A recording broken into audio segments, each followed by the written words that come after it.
सुंदर वन में इग्लू महाराज रहता था। उसके कई सेनापति थे। इग्लू महाराज जंगल का राजा था। उसकी एक बेटी थी।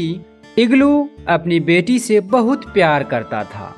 वह अपनी बेटी की हर बात मानता था। पापा, मुझे जंगल के उस पार जाना है। ठीक है बेटा, जाओ। बिरजू, ले जाओ मेरी बेटी को। जंगल के उस पार का सैर करा कर लाओ। ठीक है महाराज। तब टूनी का बॉडीगार्ड बिरजू टूनी को लेकर जंगल का सैर कराने चला जाता है।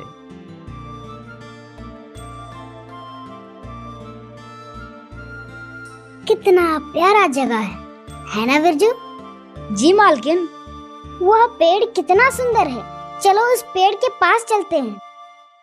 यह कहकर टूनी उस पेड़ पर चली जाती है। अरे वाह, कितना सुंदर सुंदर फल लगा हुआ है। आज तो मजा ही आ गया। यहाँ कितनी शांति है। इसी दौरान टूनी की नजर एक सुंदर सा चिड़ा पर पड़ता है जो पेड़ों की सिंचाई कर रहा होता है। तब टूनी बोलती है, बिरजू, तुम यहीं रुको, मैं अभी आती हूँ। फिर टूनी उस चिड़ा के पास चली जाती है। हेलो मुन्ना, इधर सुनो। बोलो, क्या बात है? और हाँ, मेरा नाम मुन्ना नहीं है, मेरा नाम राजा है। हाँ तो राजा जी, आप यहाँ क्या कर रहे हैं? बागों की सिंचाई कर रहा हूँ। ये बाग तुम्हारा है? हाँ, क्यों? तुम्हें फल खाना है? तोड़ दूं क्या? नहीं, मुझे फल नहीं खाना है। हाँ हाँ, आप ये मामूली सा फल थोड़ी ना खाएंगे। आपको तो चाहिए महंगा वाला फल, पर ये तो गरीबों के खाने के लिए है। ऐसी बात नहीं है राजा।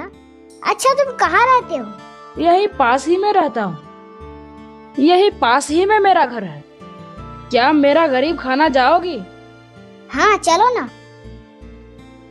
फिर टूनी राजा के साथ उसका घर चली जाती है। राजा बेटा, ये कौन है? माँ, ये जंगल के उस पार के जंगल की राजकुमारी है। आओ बेटा, बैठो। माँ, आप दोनों बातें कीजिए, मैं आप दोनों के लिए चाय बना कर लाता हूँ। आपके बेटे को चाय बनाना भी आता है आंटी? हाँ बेटा, मेरा बेटा राजा बहुत अच्छा है। यह मेरा बहुत ख्याल रखता है। तब टूनी मन ही मन कहती है, काश मेरी जिंदगी में राजा जैसा चिड़ा लिखा होता। ये लो माँ चाय। आप राजकुमारी जी, आप भी लीजिए। वाह, चाय तो लाजवाब है। ठीक है आंटी, अब मैं चलती हूँ। फिर कभी आना बेटा। ठीक है आंटी। यह कहकर टूनी अपने बॉडीगार्ड बिरजू के पास चली जाती है।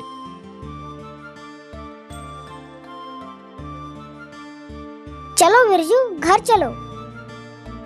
फिर वे दोनों घर की तरफ रवाना हो जाते हैं।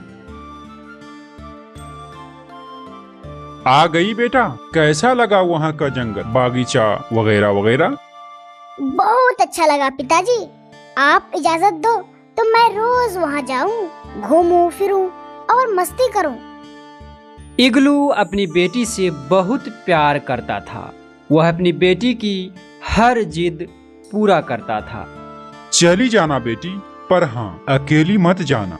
जमाना खराब है बेटा। ठीक है, अब तुम आराम करो।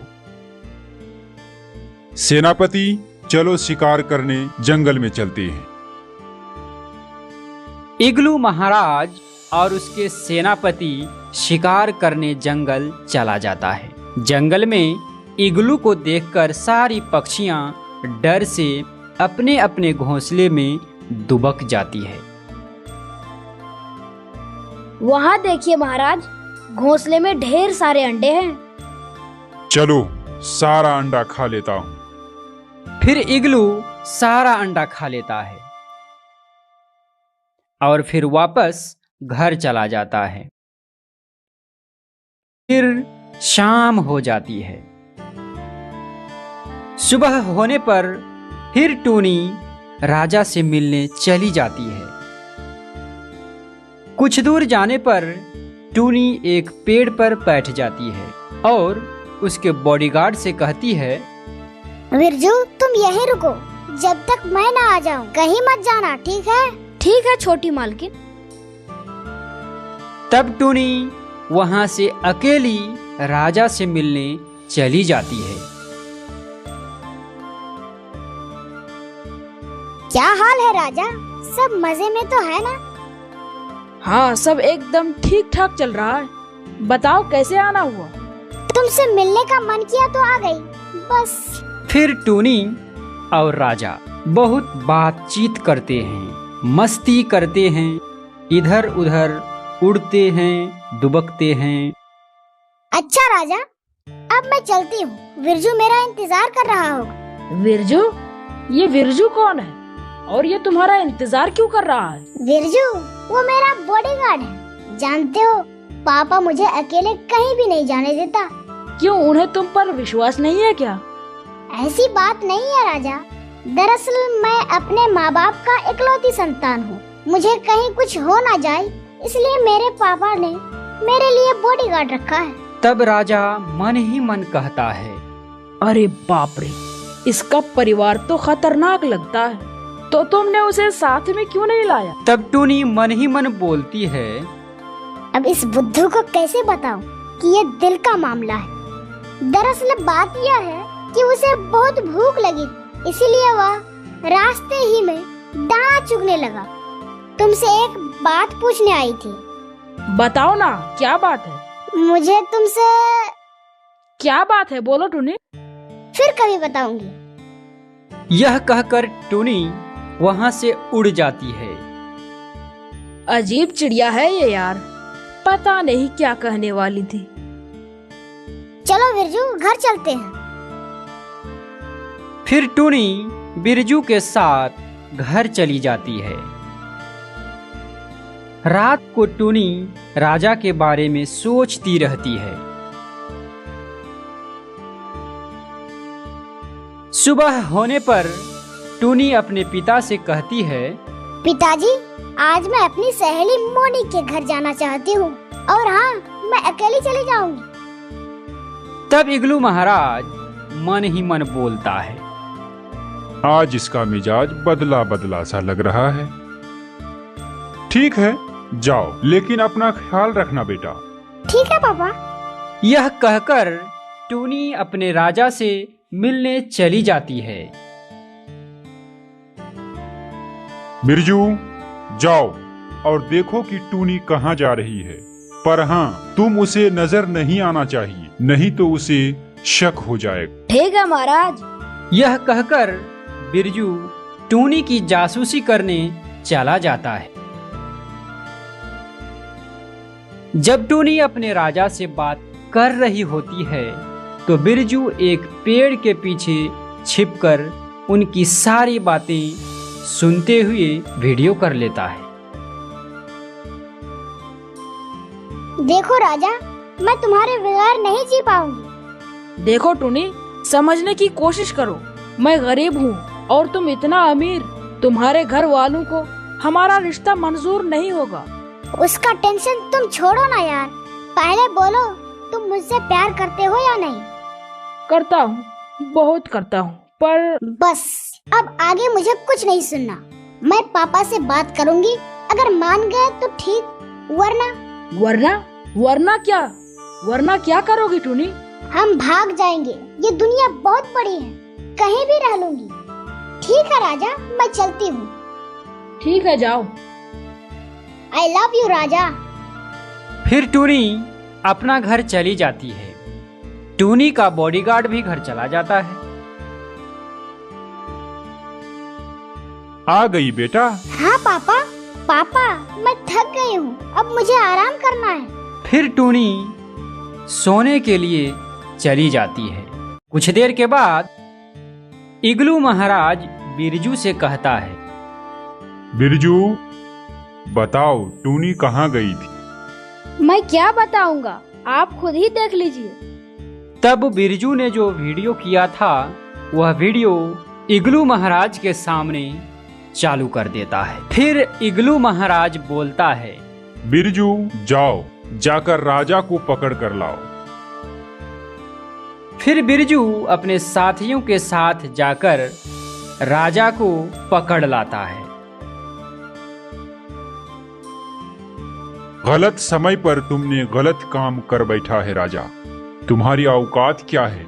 तुम महीने भर में जितना कमाते हो उतना मेरी बेटी एक दिन में खर्च कर देती है। कैसे मेंटेन करोगे तुम उसका लाइफ स्टाइल?